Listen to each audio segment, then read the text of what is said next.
growing pains. And some of that, quite honestly, is the quality of the application as it comes in.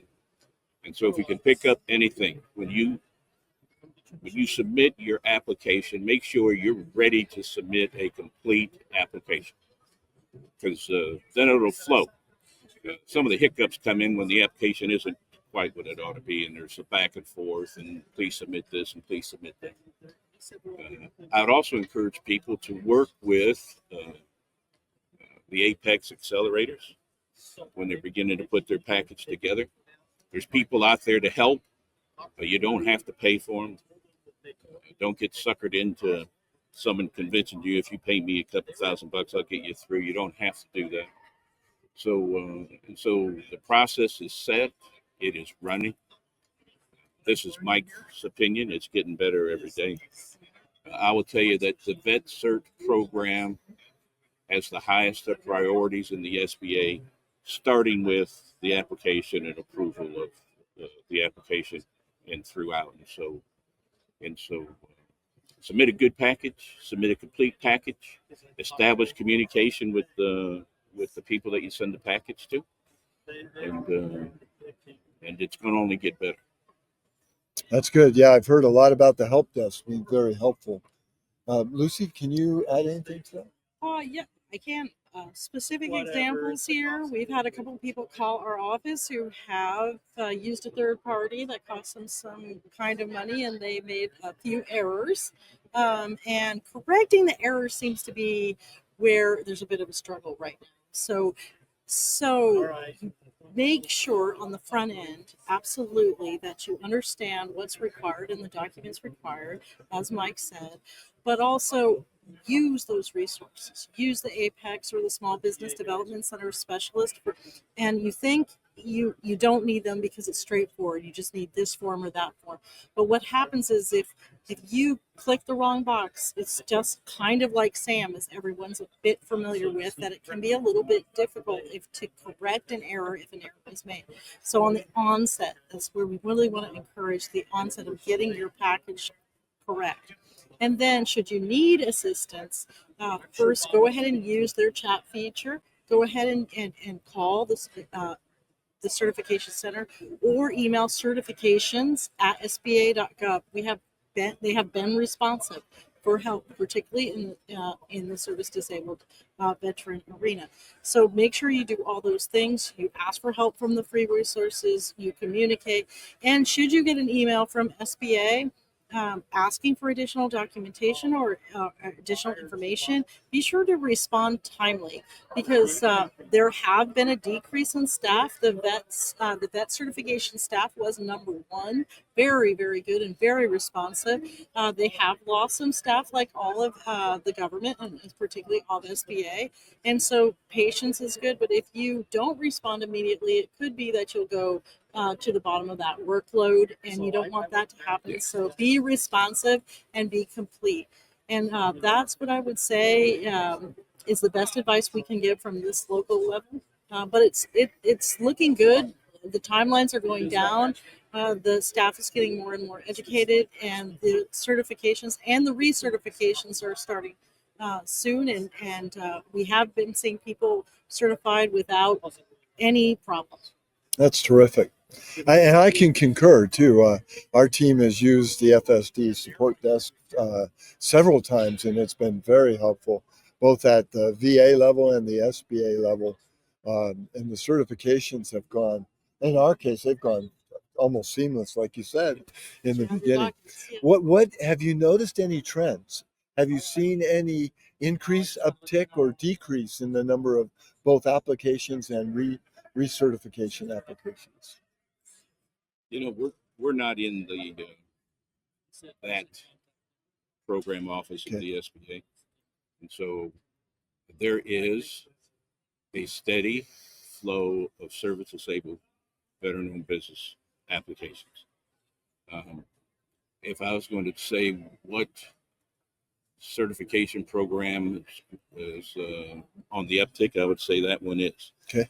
I couldn't give you the numbers. I do know it gets the words out there about it. It gets marketed. There are a number of organizations that are aware of it, organizations like yours that are aware of it and that also preach the gospel. And so it's a growing program. That's exciting. I think that's really exciting. So, for our listeners out there, if you're a member of the veteran or service disabled veteran owned small business community, I highly suggest, if you are not certified by SBA, go ahead and get certified. It'll do nothing but help your business. It also helps you in organizing your fundamental organizational paperwork, because you're required to submit all that for approval. And that's a help in and of itself. So if you need help, they mentioned several times, the government has the Apex Accelerator program, which was formerly called PTAC, if I'm not mistaken, right? Yeah. And There's also the Veteran Business Outreach Centers. yes, the VBOCs, and there's also the SBDCs. SBDCs, and there's also your district office. Right.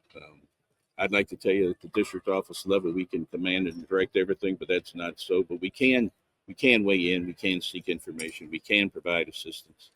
And so you should be familiar with the people that are located in your district. That's exceptional suggestion and advice for that matter. Yes.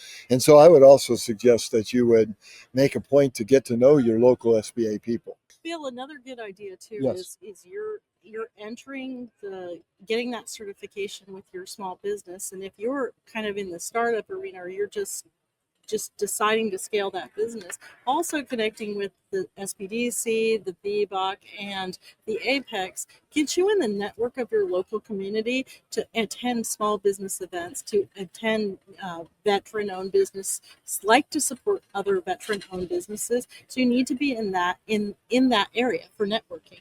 Also, additional training is available for free, like your website or Yes. your HR, other things. And once you're in the system and have received that help, then you can call on them at any time for assistance. The Apex will be limited to government contracting, procurement, etc. But the SBDC and the VBOC will be open to you for any kind of additional scaling, access to capital, etc. that you might need. And that's just an open door for all our veteran-owned businesses. No, that's terrific. That is really good. We had another question that was really, really important in our community. Again, maybe we'll cover this real quick and then jump into number 3. The area that is of concern is what is called in the federal government the rule of 2. And it says that any time the government agency who has a requirement can identify 2 or more small businesses, they are allowed under the federal acquisition requirements, FAR, to set it aside for small business or whatever that socioeconomic certification is after that. We have heard that there is some talk of maybe eliminating that going forward. Can you in the SBA speak to that? Do you mean eliminating the sole source? The rule of 2. The rule of 2. Okay, I would say this: the law is what the law is right now. Okay. So that's where we've been. That's where we are. There are a lot of rumors. There's a lot of talk in the halls of Congress. There's a lot of talk across the agencies and the federal government. There's new teams that are in. New people are taking those positions. And so I'd say this: 1, the law is there. 2, you should stay attuned to what you hear, because begin to plan what ifs, but don't act yet, because 1, laws are difficult to change, but you should be aware. And so I can't tell you where the government's going. I don't know where it's going to go, but I could. So we're acting on the belief that what the law is, the law is. But you should be aware of the discussions that are being held, so that you can begin to set your stage if, in fact, the law changes. And so, but you don't want to be caught flat-footed. You don't want to begin to plan the day it happens, because others been planning before you and might be able to act a little quicker. And so that would be my only advice on that. Very good. With regard to the FAR, yeah, clearly they're updating the FAR. And every day somebody is speaking about the new changes to the FAR. And you should keep your ear to the ground. You should be attending those workbook sessions. They have them available. They're free to attend. Keep your ear to the ground. Just follow them and comment on them, especially with regard to this. Now, the set-asides are statutory. So what I want to do is like take it away from just this question of is the Rule 2 going to exist? There has to be some way for them to determine. So whether it's called the Rule 2, there has to be a way that we direct the agencies that they know to direct to small businesses, particularly veteran-owned businesses, which we find that the SBA is encouraging at this point. So there must be a way. So I would be optimistic in this case that if we call it the Rule of 2, or if it's just into some other name, a simplified name in the FAR, that there will be a way for contracting agencies, and there is a future for service-disabled veteran-owned businesses and for veteran-owned businesses. And we foresee an increase in contracting for those businesses going forward, just from our feel, and that you cannot quote me, like from our feel of where the agency is going and the increase in the desire to support veteran-owned businesses. Oh, that's terrific. Thank you. Anything else? No. Okay. I would just say use your small business administration, use its suite of resource partners, step out and get to know people, establish relationships, and make people help you because you're better off. Oh, that's good. Very good. And this question just popped up in my head, and I'm sure our listeners have the same question, and hopefully it doesn't catch you off guard. But is my understanding of the fact that the SBA technically owns contracts? How would you explain that? So we accept. Are you speaking of like with regard to the 8A program? To any small business certification that's a recipient of an award. So we only accept contracts for the 8A program. So therefore, we are accepting on behalf of the company. But I would say what that is kind of in name only, or like in legalese only. The company themselves are doing the work. Right. They are getting the contract. They are interacting with the agency. They are in fact negotiating the deal. So where the SBA is just there to support and keep everything going statutorily. But I would say the technical owner doesn't really matter. It's the controller, and it's the person it's the actual agreement between the two parties, which is the small business and which is the agency. Oh, that's beautiful. So that clears up a little bit of understanding, and that doesn't apply to any other socioeconomic small business certification. Right, not as far as I know, but so just 8A as far as you're I know aware. About the 8A. Okay. So and that's an important distinction, so that the agency technically owns it. Well, the agency's also, the SBA is also a strong advocate for the small businesses getting the 26% or increasing the amount of contracted dollars that get in the hands of small businesses. And so they play a big role in getting all the contracting offices on board with wanting to find a way to contract with small businesses. Mm-hmm. So that's another role that they have. Encouraging, making it easier to speak. I mean, an agency could call our office and talk to me directly about how to do it, and like, hey, do you have any 8As, or do you have any experience? How do I find a service-disabled company that can do this? And then I can provide them training over the phone of how the agency themselves can find someone with that NAICS code, with that capability, and with that certification, using our dynamic search that's small beautiful business system. So that's good. Keep up the advocacy. We really appreciate it. No. I think going forward, the veterans are going to be well served by small business. Yeah, that's music to my ears. So from that perspective, let's cover one more question I think we have time for.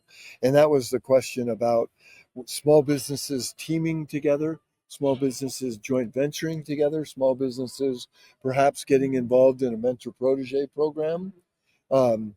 How does the SBA kind of weigh in on small business teams, small business joint ventures, and mentor-protégé program?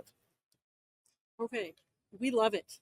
Okay. We absolutely love it, because what we're seeing is a lot of times people get their certification, but they're not quite ready for contracting. We have seen people not be able to get prime awards because they don't have past performance, and it's always the chicken and the egg problem. How do I get past performance if I can't get a contract? And so the only way to do that is to team, either joint venture, mentor protege. And the difference, of course, is a lot of people don't understand the difference. The Mentor-Protégé Program is something you sign up with a mentor. And the reason you do that is when you do joint venture, the affiliation, you can do an other than small business as your joint venture, and it will be considered a small business because of the mentor protege. So it disregards those affiliations. You are allowed to joint venture with another company as long as when you affiliate both of you, you aren't other than small combined. So keep that in mind. But that's absolutely the way. And in fact, I recommend it to all the firms in my portfolio, especially you can subcontract or you can team. But there's not a way for you to just get a prime contract without past performance. Right. So you have to take these steps, and sometimes you have to use a little crowbar to get through the door, and teaming is one of the ways. So the SBA is going to be encouraging, and also the transfer of knowledge and the transfer of networking between the small business and the mentor or the joint venture partners. We have been seeing a ton of joint ventures at our office between recently graduated 8As and service disabled veteran-owned businesses, or veteran, because they're both small and they both can team in combining their bond capability, particularly in the construction area. Yeah. And bonding is being required in other industries as well now. So that's where we find teaming.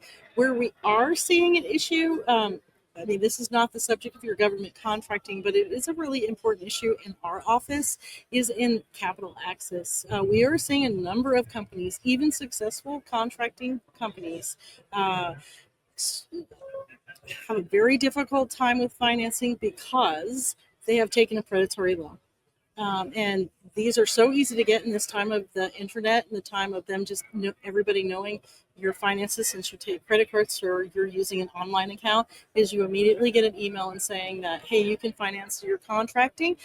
We can put $30,000 in your account tomorrow and it's only 10% interest rate or something, which sounds really good. But when you sign it, it's 10% interest rate a day. And they're targeting all kinds of businesses, including veteran-owned businesses with names, they have names that make it sound like it's legitimate or it's an SBA affiliated. These are predatory loans. While you do, in fact, get the money in the ones that are actual companies, really reading that. And what we found that these cannot be refinanced. And that's the reason I want to bring this up, is because we have seen companies, very good companies, have to go bankrupt or something because they cannot refinance these predatory loans, and this is a major issue at the SBA and everywhere in business right now. And if it's not being talked to on your podcast, just encouraging them to reach out to their SBA with regard to capital before they fall into that trap. We can get them into a legitimate lending environment under an umbrella that will help them and not hurt them in the long run. Oh, it's beautiful. We wrote a blog about 2 weeks ago on predatory loans. Oh, thank goodness. Yeah, because Yes. it's a real issue, and we need to shout it out actually as a local office, because this is happening. People are losing their businesses because of these loans. That's very well said, Lucy. Mike, do you have anything to add to that? No, I think we wrapped it up. I appreciate the opportunity to talk with you, Ben. That was great. And with that, we're going to sign off from Navy Gold Coast and part 1.